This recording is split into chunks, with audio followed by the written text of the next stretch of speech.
Hanggat walang ambag sa buhay mo yung mga tao sa paligid mo, wag kang magpapaapekto. Hanggat ikaw yung bumibili ng bigas at ulam na kakainin mo, wag ka magpaapekto sa sasabihin ng ibang tao. Dito sa mundo, ganyan lang talaga.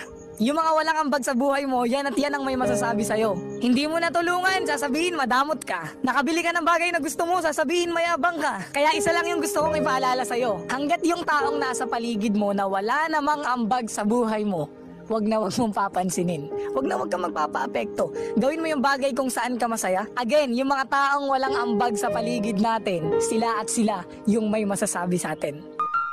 Ano daw ang dalawang sikreto para maging masaya? Una, huwag bilangin ang blessings ng iba. Pangalawa, mag-focus at magpasalamat kung ano ang meron ka.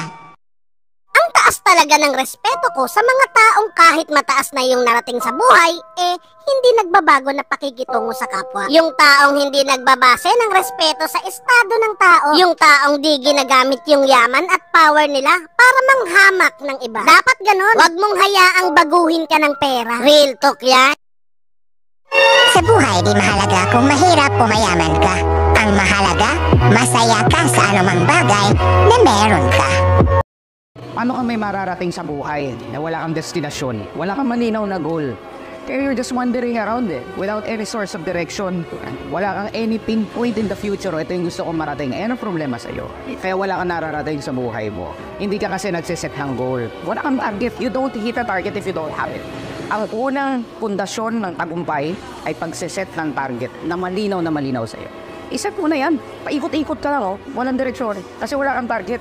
Ang masakit nito, dahil hindi ka nag-set ng malinaw na goal, ayan, wala kang ngayon napuntahan. Natapos yung buhay mo nang wala kang silbi. Papayag ka. So ang gawin mo, mag-set ka ng malinaw na goal. Isulat mo sa papel yung gusto mong marating 5 years, 10 years, 15, 20 years from now. Tapos maging malinaw ka doon. Ipaskill mo sa pader.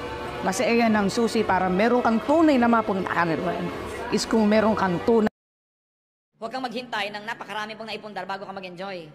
Kasi baka matapos mo mag-ipon, namatay ka na bukas, iba ang mamana. Iba ang mag-enjoy. So kaya may naipon ka kay wala, kaya marami kay konti, learn how to enjoy the day.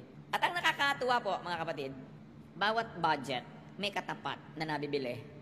Nakita nyo, kung hindi totoo yan, bakit yung mga ang liit-liit ng kita, buhay pa rin? In fact, yung mga walang kita.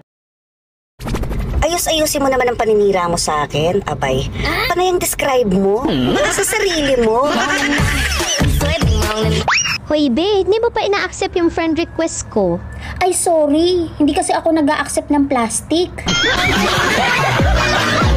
Nakakatawa lang.